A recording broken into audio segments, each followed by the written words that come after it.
Hello, everyone, and welcome to Schwab Coaching. My name is Cameron May. I'm a Senior Manager of Trading and Derivatives Education here at Schwab, and this is Getting Started with Thinkorswim. And today's discussion is all about finding stocks. It can be a frustrating experience to have an idea for an investment or a trade, but we can't find an apparently qualified candidate to execute that idea. So we're going to be using the Thinkorswim scan tools to look for trade candidates and example investment candidates. I think this is going to be an interesting discussion. We're going to be looking at it from two very different perspectives. A lot to cover. Before we get to any of that, though, let me first of all say hello to everybody who's already chatting in out there in YouTube. I see a lot of the familiar names. So hello there, Janelle and Bob, Ricebird, Parvati, Eva, JDLMI, Tony, everybody else. Thanks for joining us week after week. We always appreciate your attendance and your contributions to these discussions. If you happen to be among those who are here for the very first time, I want to welcome you as well. And if you're watching on the YouTube archive after the live stream is concluded, well, enjoy the recording. That's a great way to watch these webcasts. But you're certainly invited to join us in the live stream audience if you'd like to be here. This is a Wednesday webcast series, and we kick things off promptly at 2 Eastern time. Now, I also want to let my live stream audience members know that my very good friend Barb Armstrong is already hanging out in the chat out there in YouTube with you. Barb's going to be keeping an eye on any questions that happen to roll in. If I can't get to those, Barb's there to pick up my slack. Thanks for having my back there, Barb. Barb and I have now worked together for years and years and years, so she brings a lot of knowledge and experience to this. Now, Barb and I would also like to issue an invitation to everybody listening to follow us on social media. You should be following your favorite Schwab presenters on social media. You can follow us on X. You can find Barb there at Barb Armstrong CS. You can find and follow me on X at Cameron May CS. You can also follow us on LinkedIn. So find us there, follow us there. But we're both very active on social media. And if you reply to one of our posts, at least speaking for me, I just try to reply right back to you. So it allows for interaction when the cameras are not rolling. So let's get into this discussion. As we do, of course, there are risks associated with what we're discussing, so we need to bear these important disclosures in mind. All corporate or issuer names and market data shown are for illustrative purposes only and are not a recommendation, offer to sell, or a solicitation of an offer to buy any security. Schwab does not recommend the use of technical analysis as a sole means of investment research. And investing involves risk, including loss of principal.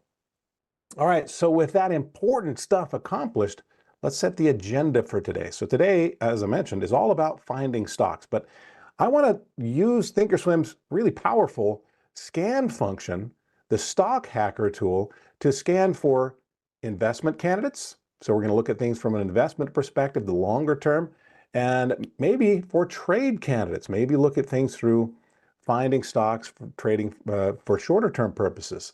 So those are very different objectives, and I want to show how the tool might allow the trader to customize their scan or their search to appeal to those objectives. So let's get right to the Thinkorswim desktop platform. This is just a mock version, the demonstration version of the platform, although I will say for today's demonstration, this is a demonstration of the live platform. So this is just sort of a fake live platform. It's not a paper money discussion that we're having here, because the tools that I'm going to be demonstrating, some of them are only available on the live platform. All right, so here's our fake live account. And I want to set the discussion here with a quick review of what we've all been experiencing with the S&P 500. If we're looking at that index as maybe representative of what a broadly stock diversified portfolio might be experiencing. If you look at where the S&P is right now, and you dial the clock back for months and months and months and months, all the way back to the end of October, the first part of November, we're in pretty much the same position. There have been times when the S&P has been lower. There have been times when the S&P has been higher, but overall, net, no real change since that first part of November. So we might think, well, that's the way every stock portfolio is doing. Not true. I actually teach a webcast series. I deliver a webcast series. We just introduced it in 2026 called Investing in Dividend Stocks. And the dividends portion of the markets actually are generally having a great run during that same time frame. Let me bring up an index that might show that. So I'm going to switch this to the S&P, what's known as the Dividend Monarchs Index. So these are companies that have been paying dividends for decades. And this is a total return index that shows how the stock price combined with dividends since the first part of November has performed for this group of companies. And you can see that the dividend investors generally have had a great run since November. It's the same time when a lot of other stocks have sort of been struggling or even losing value. So let's just put ourselves in the shoes of a dividend investor. This is not a trader who's planning to get in and out over a relatively short period of time, but they're looking instead to make an investment, buy something for the longer term. And so they want to find stocks that might fit that sort of a profile. So Eva, you like that dividend investing class? Great. Thanks for watching that.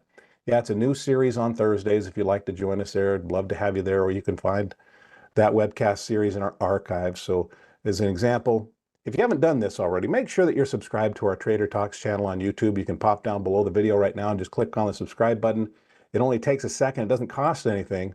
But if you want to find the playlist for that series or join it live, you would do that right here. So for example, if I go to playlists, very happy that we've actually positioned that playlist right at the top, investing in dividend stocks. You can click on the view full playlist right there, and you can watch as we've been building out that example portfolio, which to date has had a nice run. We'll see if things change, but largely that's been a function of the great run that just dividend stocks in general have been enjoying. So let's go conduct a scan. Now, the term on Thinkorswim is scan, but it might be interchangeable with like search or filter or screen or whatever search term you typically use. But when we go to the scan tool, we can search for stocks, we can search for options and other things. We're going to focus on stocks for today. So we're going to be using something known as the Stock Hacker. And what I've done here is I've come up here to the little menu icon and selected Reset. That just cleans the slate. We're starting off fresh. So you should hopefully be able to follow right along with this. So let's first of all talk about how one might direct the scan. We can actually be very focused with this scan with which area of the marketplace we scan in. So as an example, let's say that our investor here, maybe they're just not interested in that sort of volatile stocks that might make up the Russell or even the NASDAQ composite. Instead, they're looking theoretically, let's just say for today's discussion, they're looking for potentially a smoother journey as they're waiting for their dividends to be paid.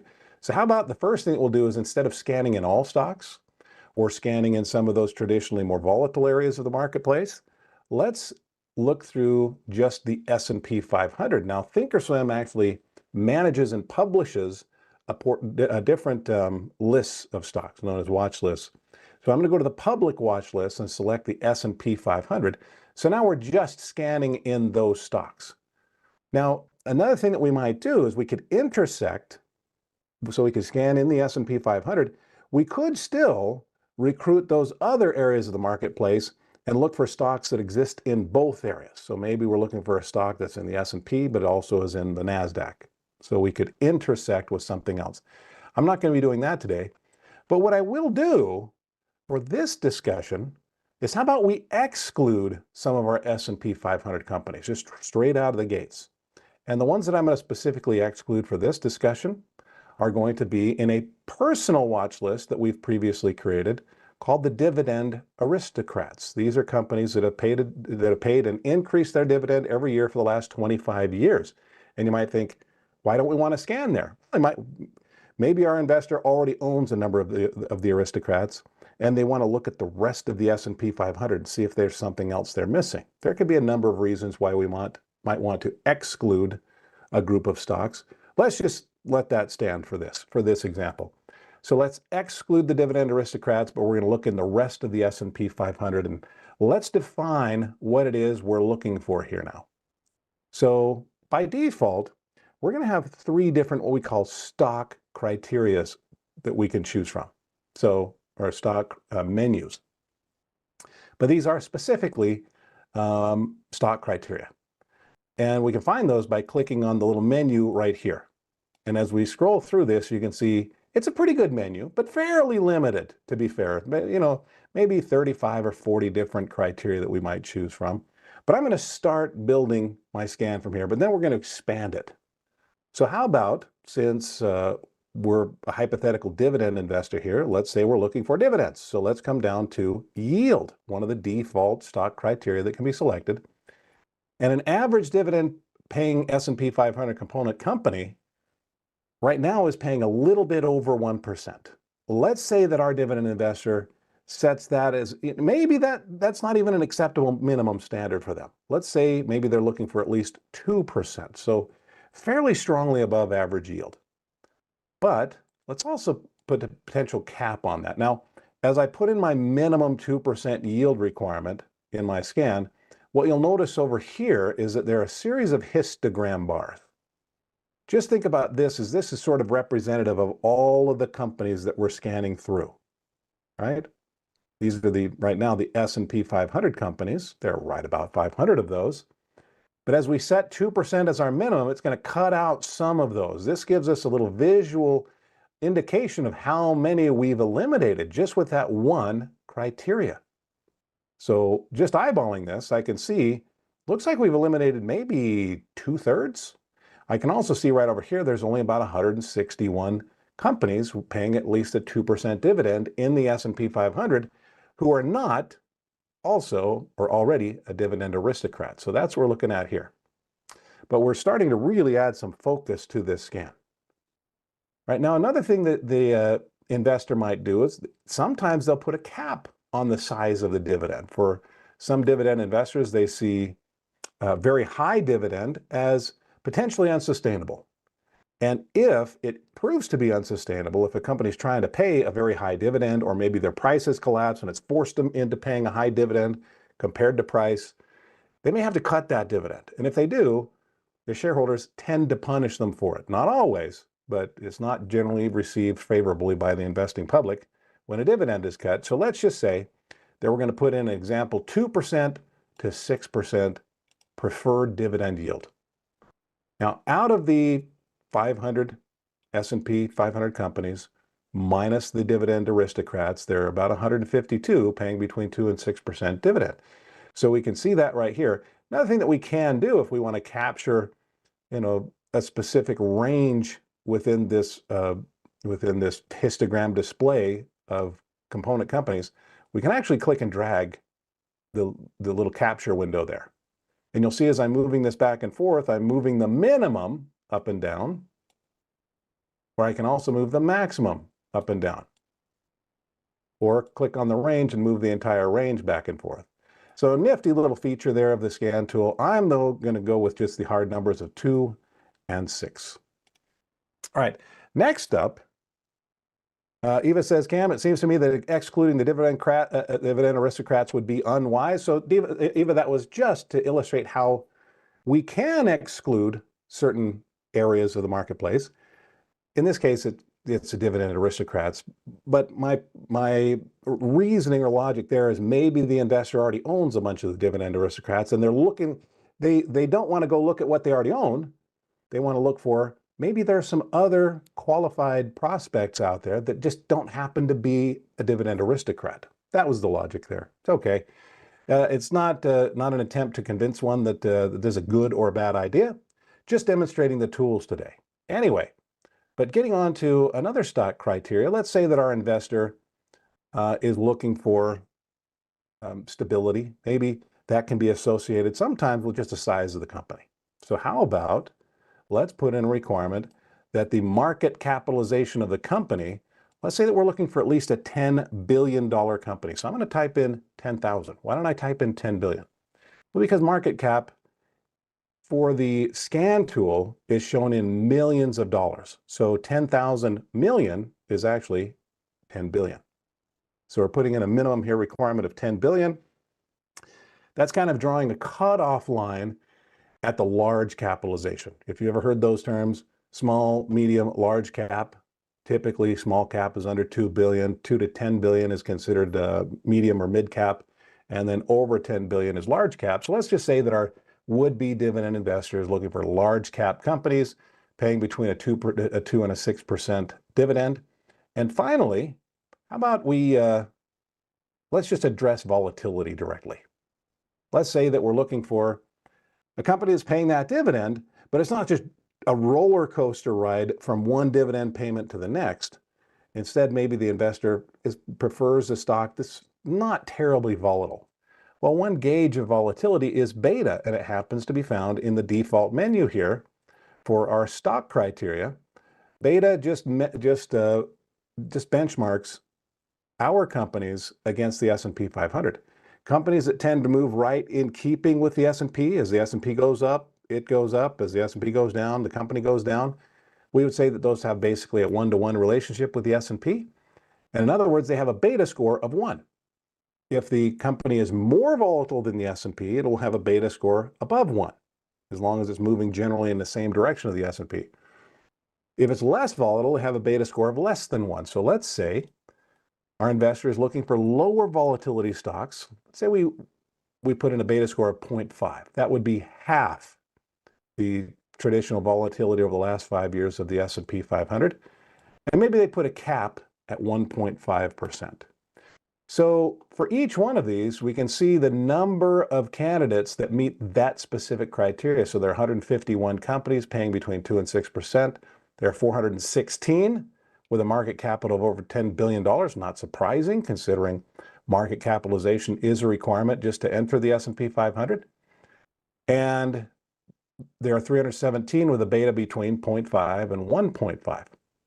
Now, there's going to be overlap among each of these criteria as well. So let's run a quick scan and see how many meet all three, not just individually meet the criteria. There are actually 98. So, yeah, exactly right, Eva. Yeah, so this demonstration is for other possibilities outside of the dividend aristocrats. Exactly. Yep. So 98 companies out of the S&P 500 minus the aristocrats. But let's narrow that further. The problem here is we've run out of criteria that we can enter. Notice there were only 3 by default. Well, actually, using the Stock Hacker, we can add additional, these are called filters. So right up here where it says add filter, let's put in another one. So we've been using the stock filters. Let's add another stock filter. And I'm focusing more on stock criteria than on, let's say, chart criteria. And that's a distinction that sometimes an investor might make versus a trader. Now, some investors actually do refer to charts. Some traders will incorporate the fundamentals of a company in planning and placing their trade, even if it's shorter term. But quite commonly, there's a distinction there where an investor tends to study the health of the company behind the chart, whereas a trader might just see what's happening with price action on the chart, ignoring the fundamentals of the company behind the chart. All right. In any case, let's look at one more stock criteria. And how about we just say, maybe among these companies, there are going to be some that are kind of lower priced. You know, like there's this one here. AES is a $16 company. You have Comcast, a $31 company.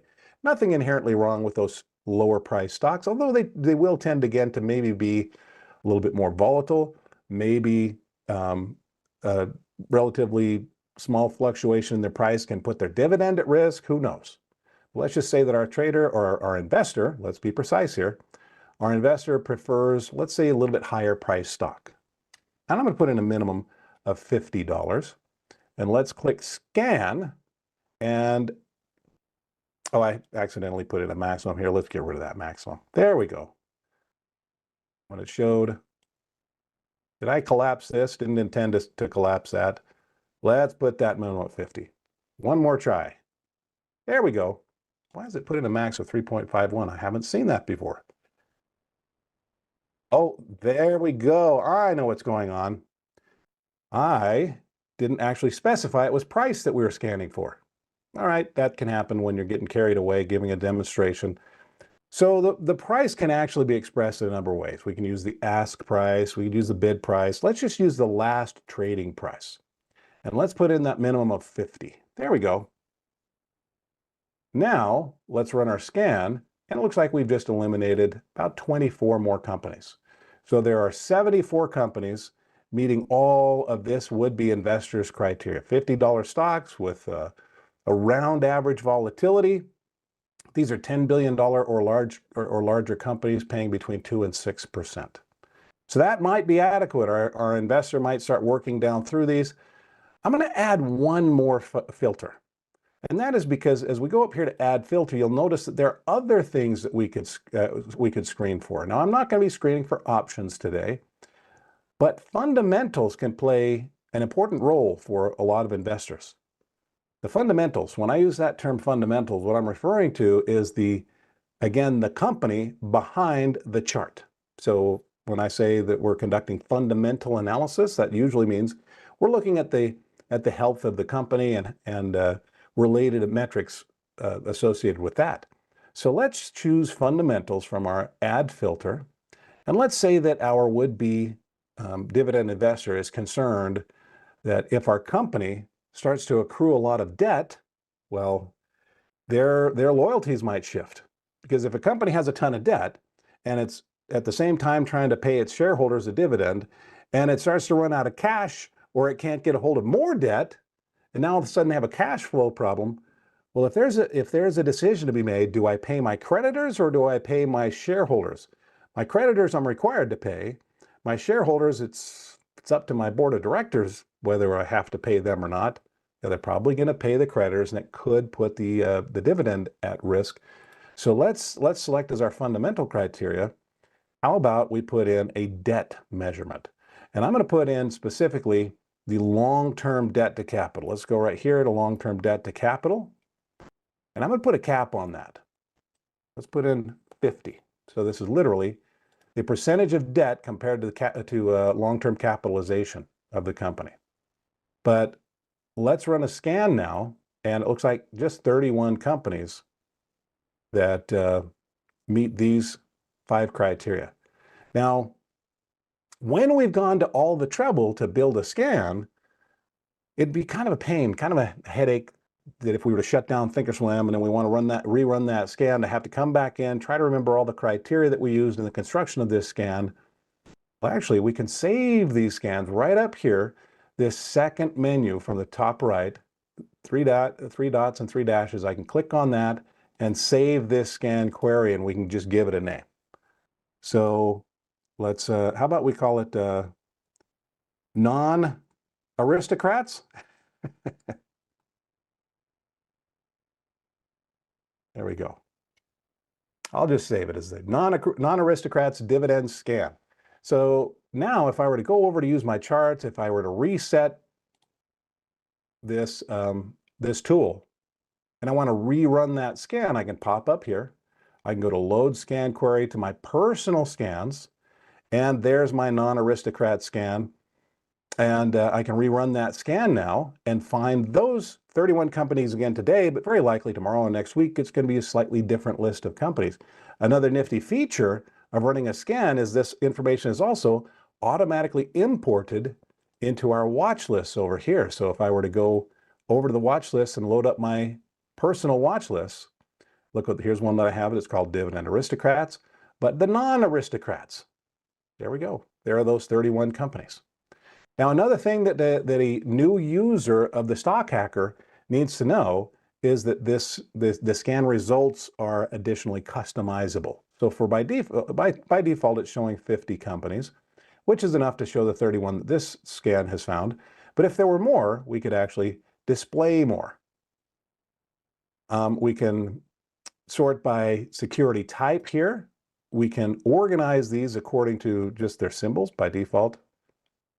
We can sort by symbol, or we can sort by some other metric. For example, we could sort by dividend yield, and we can sort those in ascending or descending order. Now, another thing that we might want to note is down below, we see this series of descriptive columns that tell us all sorts of information about these companies. So right up the top, for example, we can see Prudential. There's the description, so we know it is Prudential Financial. We can see the last trading price. We can see the market capitalization, the yield, the PE ratio, the net change. My columns are going to be somewhat different than the ones that you're probably seeing at home.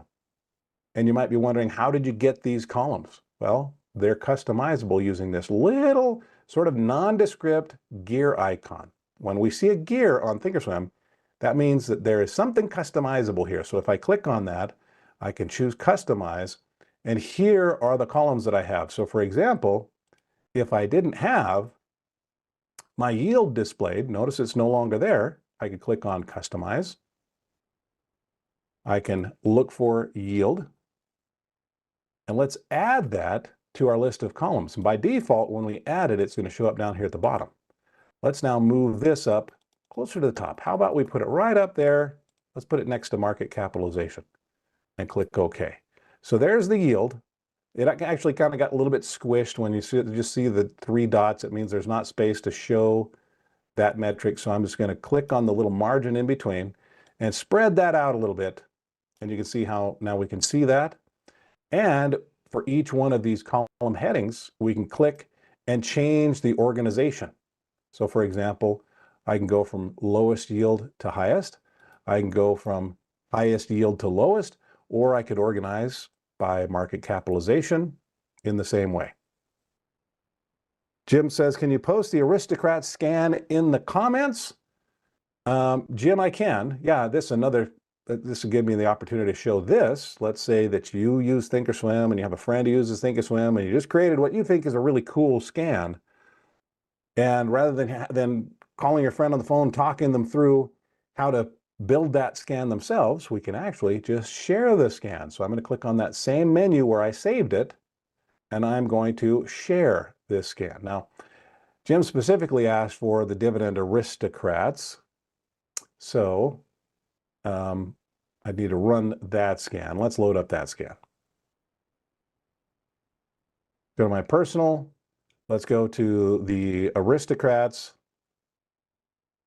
Let's see, is this the one where I created the Aristocrat scan? Yeah, my apologies. I don't have the scan here, Jim, but what you can do is go to my Dividend webcast series, look in the archives, and I did create the scan there, and I shared it in that scan. So you can actually find it in the video description in a different webcast series.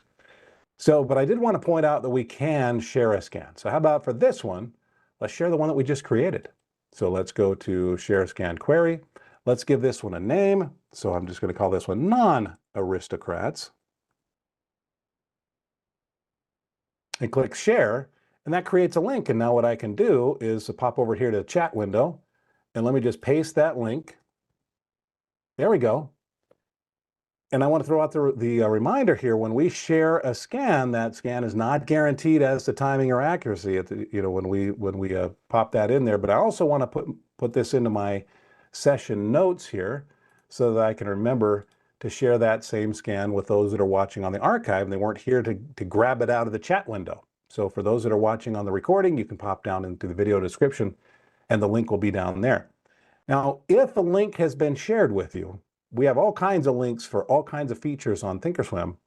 When a link is shared, here's what you'll do here's what you'll do with it. It looks kind of like just a URL. It looks like you'd go post it or paste it into your internet browser URL bar. That's not where it goes. Instead, we'll go up here to the gear icon and choose Open Shared Item and pop it right in here, and then click Preview and Import. So that loads it into your Thinkorswim software, and then the place to launch it is it will now be shown in your scan queries. So you would just you'd go to Load Scan Query, you'd go to your personal, and it'll be right in there. You just look for Non-Aristocrats in this case. So there we go. That's an example scan. We've gone in some good detail in how a scan might be built for an investor, but now let's look at things through the lens of a trader. Maybe, let me wipe the slate clean here. Let's go back here to our charts and let's say we're a trader who is totally fine with the S&P going sideways, because instead what they might be looking for is this up and down stair-stepping behavior that the S&P and individual stocks tend to go through. And they might be engaging in an effort to, let's say, buy low and sell high on a very short-term basis. That's a very different motivation for building a scan. So let's go build an example scan that has that more of that short-term outlook. All right, so this is certainly just an example, but let's say instead of scanning in the S&P 500, maybe our investor is looking for more volatility. Maybe they're going to be looking in, let's say, the public watch list for How about we go with the NASDAQ composite? Let's go in alphabetical order to N through R, and let's choose NASDAQ composite. Those are going to be the companies in the NASDAQ instead of the S&P 500. And among those will tend to be quite a few that are more volatile than, let's say, an average company in the S&P 500. Now, let's put in some specific filters. Well, one that we used in our last filter was market capitalization. Let's go with that again. But let's say that our trader, instead of looking for big, potentially slower moving companies, maybe they're looking for smaller, can we call them favorably nimble companies? Let's say we're looking for 1,000 million, or in other words, a $1 billion company, up to, how about a limit of 10 billion? So in this case, we're kind of in the upper end of the small cap, pushing up to the top range of the mid caps. So we're looking for those size companies in the NASDAQ composite. A more direct gauge of volatility, as we've learned, is beta. So how about we look for a beta that's a little bit above average? How about a beta between 1 and 3? So sort of average volatility to 3 times average volatility. Let's say that our trader is looking for stocks that aren't necessarily high in price. Now, high price stocks can still go up, but maybe they see more potential, at least conceptually, in somewhat lower price securities. How about we look for the last price? And this time I'll actually remember to put in last. And let's say we're looking for a range between $30 per share, and maybe we take that up to $200 per share. All right, let's scan. Let's see how many we have. So 799 $1 billion to $10 billion companies, 1,470. These are in the NASDAQ composite with a beta between 1 and 3. So these are above average volatility companies priced between 30 and 200. Let's see how many we have. 159 companies. All right. So those are sort of basic elements of the type of company. But now let's start to describe the chart for a good number of traders who attempt to get into and out of stocks relatively quickly. They supplement that effort with chart analysis. So let's say that our trader is looking for these kinds of companies, but that are generally going up in price. Well, when we talk about a chart, that's also, we might think of the term studies. When you hear of a chart tool or indicator, generically those are referred to as studies, and we can add what are known as study filters. So let's go up to add filter, and how about we start with a study that's specific to price? Here's one. Let me know if you've used this one before. So when I choose study, notice it has a different label. It's a different filter. It's no longer a stock filter. It's a chart filter. Let me know if you've used this price performance filter known as near high lows. This one, I like the name of it. It's easy to remember because it is what it claims to be. This is a filter that will look for these stocks that also happen to have a price that's either near a high or near a low of a prescribed time frame. So let's select near high lows from our study filters. And let's say that we want to look for companies that are within, let's say 5%. Notice the percentage sign there. The current price is within 5% of the 252, it says period. Well, here's the period, it's a day. So we might look at this as 5% of the 252 day high. Why 252 days? Well, that's because that's about how many trading days there are in a year. 251, 252, depends on whether it's a leap year or not, and how many holidays we get. But let's just leave this as near the highs, okay? And let's run a scan, see what we get. So there are 23 of those companies. They're $1 to $10 billion companies, above average volatility, $30 to $200, that also happen to be right up near highs. So very likely we're looking at uptrending stocks. And how about we just take one of these, maybe right off the top, COLB. Let's go to our chart here. I don't know what's going on with COLB. Well, look at that. So let's put ourselves in the shoes of a trader who's looking at this stock. It's a $31 stock. It's been making its way higher in sort of a stair-stepping process. And maybe interestingly for our trader, it's run up, it's pulled back, and maybe starting to gain a little bit of momentum again. So how's the scan doing so far? Looks pretty good. Now, this is not the only way that the trader can conduct a technical scan. There are lots of tools in here. If you have a favorite indicator, there are hundreds that can be scanned for using this scan tool. I don't want to go too deeply into this. I think we can get pretty deeply in the weeds, but how about let's just modify this just slightly. I'm going to take off that price requirement, and let's instead, and by the way, that gave me an opportunity to show you how to delete one of these filters. Once it's been added, you just click a little X and we're ready to rerun that scan. So now we're back looking at the 159 companies.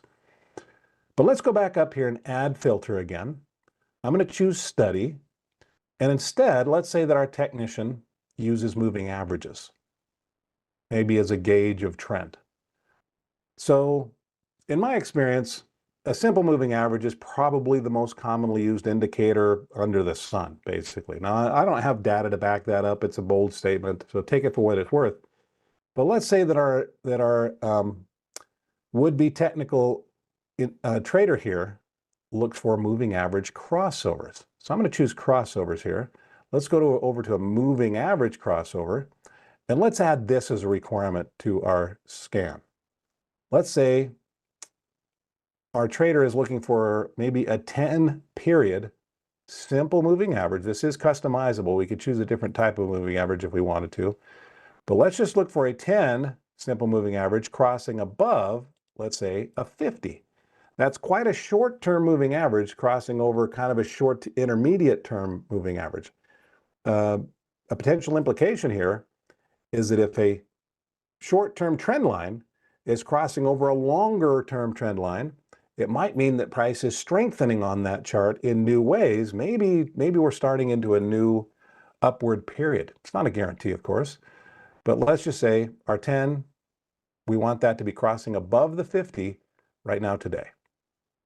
So let's see how many of our $159 stocks. I've got my fingers crossed that have any of them where the 10 is crossing above the 50 today, but let's run the scan now. And it looks like we have two. Okay. So we have NAMS, we have AMSC. Let's have a look at these companies. NAMS. Interesting. Okay. If I were to add the moving average to our chart here, let's throw on two simple moving averages. 1, 2. Let's make this one the 10. That's going to be our shorter term. And let's make this one the 50. And we'll leave that one green. Let's make that one a little bit thicker because not everybody can see the difference between red and green. So for those that can't see the distinction in shade between red and green, the one that's thicker is our 50 period or our longer moving average. So let's click OK. Let's click apply. And you can see right there, did the scan do its job? Is this at least a $30 stock? Yes, it is. Did the 10 cross above the 50 just today? Yes, it did. Now, is that a guarantee that the stock is about to go for a big run? No. What happened the last time NAMS 50 crossed above, or the 10 crossed above the 50? This is what our trader is very likely looking for, even something much shorter term. Let's look at our other stock. We only found two, might as well look at them both. AMSC. What's going on with AMSC? Now that's interesting. Okay, so AMSC, the 10 is crossing just above the 50. It's at least a $30 stock, but in this case, it may have spotted for our trader a stock that's just breaking out of a price range. The S&P has been buried in a price range. This one looks like it might just be breaking outside of that. And so our trader might use this to plan and place a trade. Obviously, that's just an example. I don't know how these things are going to play out, but that is, I think, a good introduction to the scan features in our Stock Hacker tool. If this is your first time using it, maybe get into your paper money and just explore with that. Now, do be aware if we're experimenting with the paper money scan tool, it's not going to have the study filters. So when I launched this webcast, I said that some of these tools are exclusive to the live platform. It's the study filters that are exclusive here. So if you're trying to follow along and you can't find that feature, it's because it's only found on the live platform. All right, guys, we have accomplished what I set out to do today. I said that we're going to be searching for stocks for potential trade or investment candidates. And these were just as examples, obviously highly customizable tools. Hope you enjoyed that discussion.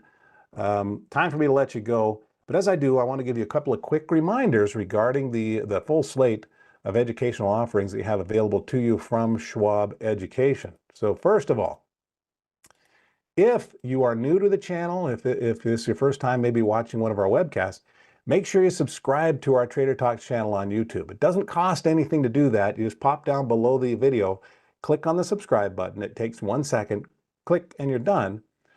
But our Trader Talks Schwab Coaching webcasts is where you can join live streams like this one that we're having right now, or you can find the playlist for previous webcasts. So as I've shown you, you can click on playlists, and this webcast series is actually found right at the top. Investing in dividends. No, it's not this webcast series. That's my other webcast series.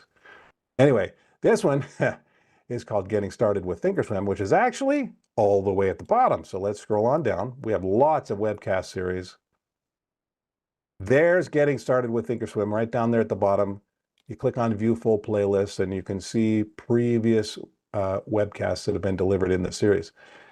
Now, another thing that Barb and I would suggest you do is to follow us on social media. So best place to connect with your favorite Schwab presenters in between the live streams. As a matter of fact, the only place to connect with us is on social media when the camera's not on. So you can find Barb on X. Go to X, go to @BarbArmstrongCS. That's her handle there. My handle is @CameronMayCS. So track me down on X, give me a follow. But if you reply to one of my posts on X, I just try to reply right back to you, and it does allow for that interaction when the camera's not on. Another place that you can find us is on LinkedIn. Just go to linkedin.com/in, and my handle there is Cameron May CS. So it's linkedin.com/in/Cameron May CS. That'll take you to my profile.